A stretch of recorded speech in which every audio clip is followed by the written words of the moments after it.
So, since we're down to about the last 10 minutes or so of your time, I wanted to get your thoughts on how white leftists, they often try to tell black leftists how to organize and how far right they can reach out to people. And it tends to end up with black leftists getting attacked. And it becomes a weekly discussion point on Twitter. So, I wanted to hear your thoughts on that. Yeah, I think that it. By and large, I think that black liberation should be primarily left up to people deserve self determination, and so black folks are a colonized people in this country, just like indigenous folks, and we deserve colonized peoples to have a right to self determination, and I believe that it is it should be up to those groups and those folks of those communities to work amongst themselves and to be able to figure it out in a way that's not, paternalistically being sort of dictated down to by the sort of predominantly white left. And so I think that any black leftist that you ask the question to will tell you by and large they'd like, the ability to just sort of, not be paternalized and to just have a right to self-determination. So by and large, I think that, black folks know how to organize in black communities for the most, by and large. And we have been doing so for time immemorium, and it's been a job that we have no problem doing, and we are we continue that work. And there's there's varying opinions on within the black left, and so people will find white leftists, they'll find that if they have a view on this, there's going to be a black leftist out there that supports that their view of it. So because black folks are not a black people are not a monolith, black leftists are not a monolith, there's a lot of diversity even amongst the black left, and you'll have a lot of variations on who believes who is worth who is worth working with, and that sort of ideology. I fall into the camp personally of the more of the sort of black socialist in America camp of like, it's really the idea of like working with fascist or overt racist in any way is by and large the work that could be done there is mostly a waste of time and unproductive for us, because there's plenty of people out there that are going to be pushed away by those sort of alliances. And honestly, aligning with certain people, my personal opinion is aligning with certain people like certain sort of fascist fascist and people that have sort of fascist mindsets and ideologies, to try to align with them, because we may both together hate the liberals and we may have a common enemy, but just because two sets of people have a common enemy doesn't mean they have a shared goal. And I think that our vision of what we want to see this world become is vastly different from most sort of far right individuals, and so there's a certain level of people that I'm just not willing to try to engage with, and I don't think that there's any value to any leftist trying to engage with certain people of certain far sort of extreme right ideologies, fascists in any way, racist of a certain certain level of just overt racist, that I don't think that there's any value in trying to work with those people, because I believe personally that it makes the space unwelcoming to black folks that might be on our side passively. Like, there are a lot of black folks that are just disengaged from politics, and they agree with us passively. If you go down the list of policies and all, different ideas, they agree. The universal health care, reparations for black folks, raising the minimum wage to at least $20 at this point or more, things like that. There are black folks that certainly the vast majority of them would agree with you on these policies that most would consider leftist. But the problem is they're just disengaged from politics because they've seen no matter which party comes into power, their lives aren't being changed, their lives aren't being improved, whether even if it's under Obama. We saw Obama, and most people's black wealth evaporated more so than any other recent presidency, because of the housing crisis under Obama. And so we in Obama's response to that in particular, of bailing out the banks and not bailing out the poor working class family. So, my personal thoughts on it, as far as like, this idea of like organizing with certain folks, and like, there's been a lot of like discussion, like there's been, because of the Boogaloo Boys and folks like that. And I think that if you look at what they are looking for, this idea of like, we're just going to destroy the state, I do think that it's a kind of issue where we got to really think about, when we're aligning ourselves with those people, what are the outcomes that they're looking for. Because to them, maybe we agree, oh, we want to tear down the state, but leftists and anarchists and even authoritarian leftists, we have a very specific idea of what we want to replace it with, and it's something that's good for poor and working class people everywhere.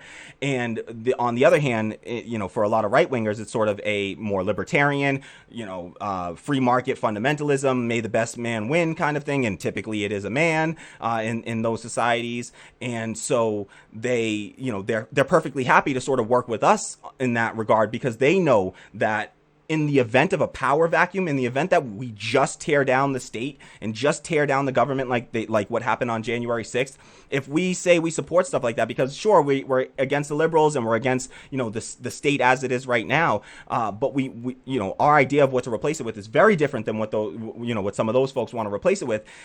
In particular, the Boogaloo Boys, from my understanding, even the name came out of this idea of starting a second civil war. And in the event of something like that, in the event of a power vacuum, the right wingers have all the power. In the event of a power vacuum, they have the money, they have the guns in this country, so that, they will be the dominant force, and they know that they can win out in that. So for lefties to try to work with certain folks, listen, the Black Panthers, they were able to work with folks that were considered racist at the time, but they denounced their racism. The Young Patriots, they denounced that racism. They grew up in racist environments, but they were able to set that aside and say, all right, well, if we really do agree on this, we have to agree on a certain basic level of like, you have to agree that I'm a full human being, and you have to believe in, like, I can't work with somebody or debate somebody on the idea of like, are Black people more than 3/5 of a human being, or are trans people, are trans women, are trans men. Like, I can't debate with somebody on basic levels of like, just basic humanity like that, and I'm not going to waste time doing that, and I don't think that we should. Now, if somebody decides to do that, like, good, I don't have a critique that strong where I'm like, that I even want to tell even a white leftist, necessarily how they should be organizing. Sure, there's some people out there, if you can deprogram white supremacists, there's some guy out there, I forget, some Black guy that does that, like, good for you. I don't think that that's an effective strategy, and I think that the time that you spend doing that, you could get 10 times as many disaffected, poor black voters on your side that don't think that you're, less than a human being. So, my thought, that's sort of my very long-winded way of saying, like, I think that the goal should be, we shouldn't try to spend as much time critiquing one another, particularly white leftists telling Black leftists how to organize. I think that is incredibly paternalistic and condescending, and I think that you'll find that it creates a tension between Black and white leftists that we don't want to have. And so if we want to make this left welcoming to Black and brown and other marginalized peoples, I think we have to recognize that those people deserve a seat at the table and a right to self-determination. And so we should try to do our best to help platform those people and other marginalized groups and work with them in solidarity, but to, when we're in their spaces, to try to kind of just, sort of, shut up and listen, because we've had a lot of privilege. I have a whole bunch of like cis male, college educated type of privilege. And so I have to recognize that. And when I'm in queer spaces or other spaces like that, or women's spaces, and try to, particularly with Black women or other, indigenous women and other women of color, and to try to give them space and a platform to speak, and not try to paternalistically determine what is best for them. I don't think that ever plays well. And so that's not what solidarity looks like. I think solidarity looks a lot more like just, trying to give space to those folks, support them in ways that they say they need support, and just back them on that, and not try to, sort of feels like it's family business kind of stuff, where it's like, we'll handle our family, we got it. It's family business. You don't take family business out onto the streets and stuff and try to handle it out publicly. So yeah, that's my general thought, is like, let folks organize how they see fit, and I try to criticize less how each person is, doing their particular activism. I believe in a sort of one size fits all, but I do have a sort of a pretty stern belief that the working with the sort of Boogaloo Boys may come at the cost of getting a lot of sympathetic Black and other marginalized people onto our side, just because they see that, and their sort of surface level understanding of somebody like the Boogaloo Boys is an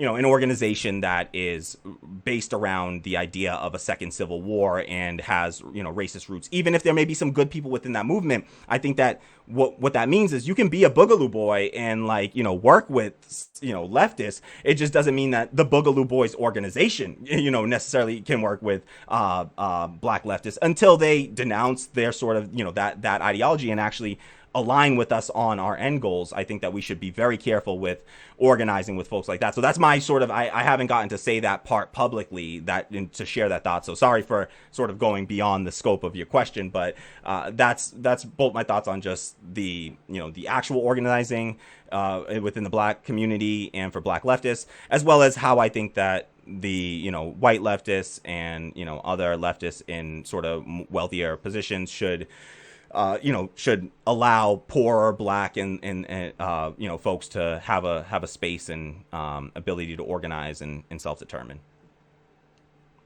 Yeah, I just wanted to drop in one last thought. The issue I have with the white leftists and that white savior complex is that it falsely implies that these far right groups have just as much power as the white supremacists that are in the politicians that make the laws that affect our lives every day, and they only have power when they commit acts of violence right now. And also, there's this false assumption if those groups just happen to have a few people who would be for an issue like Medicare for all, that they would be working with us when they could just be trying to convince their people independently of us on the left to do it.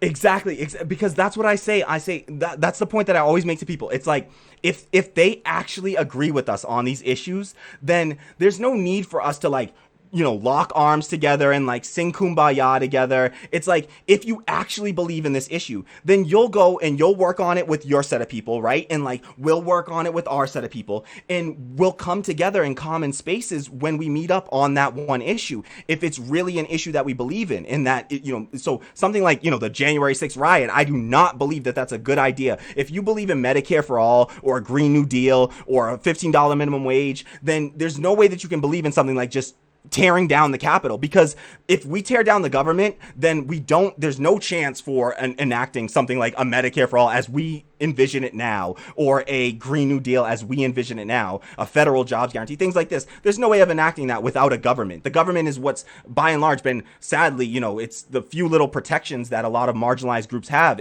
comes through the state and through the government right now. So we have to be really careful as leftists about this idea of just tearing down the government. I wholeheartedly believe in the concept of dual power. And the idea of dual power is that you don't just tear down some system over here. The system over here is crumbling all on its own. What we need to do as leftists is start to build up new systems of our own in the sort of ashes of this crumbling, capitalist system. And so what our job is to do is to try to actually do the positive affirmative work, and not necessarily to worry about about the actual tearing down of the system, especially in violent ways where against police forces, where we know how the police can enact wanton violence against Black and brown and other marginalized people. And so, I don't want to put people at risk. Fred Hampton famously said about the SDS Weathermen when they were doing these sorts of dangerous actions where they were putting people in the position of getting having police be violent against them. And so I think that there's a way, like you said, exactly what you said is right to me. It's if these folks actually align with us on these issues, then it's not about having to work with them in that way. We don't have to like be their best friends and or anything like that. If we agree on something like anti-war movements, then we're going to get together when there's some sort of anti-war protest or something. They'll be there and we'll be there, and we're not going to step on each other's toes or fight each other because we have a shared goal at that point. And that doesn't mean that we're working on, we're working together in some broader context. And so I absolutely believe that that's the real way to go about this, is like, let them, if some libertarians want to work with us on something like, ending, legalizing cannabis and ending the war on drugs and anti-war movements, and even some conservatives, for whatever reason, like if they want to work with us on those things, then we'll just happen to get together on those particular issues in the spaces where it actually matters, or we happen to vote on the same, in the same way, or for the, if we're doing direct ballot measures, like what we saw in Florida for the minimum wage. Minimum wage passed with 60% in Florida under, direct democracy. There were some conservatives, that means, that voted for that, because Florida is practically 50-50, Democratic, Republican. And so that means there were some Republican voters that voted for it. There were some Democratic voters that voted for it, some leftists, some right wingers that all voted for it. And it's like, just because we do that, we don't have to pretend like we're best friends and like we're working together. We're much better off spending our time and our energy trying to work with people that at least passively agree with us, rather than people that actively disagree with us on fundamental issues like how we actually want the world to, how we envision the world being in the wake of a failed capitalism. So I think those are really important things. And yeah, I think the point you raised is a really crucial one, and I'm glad you mentioned that.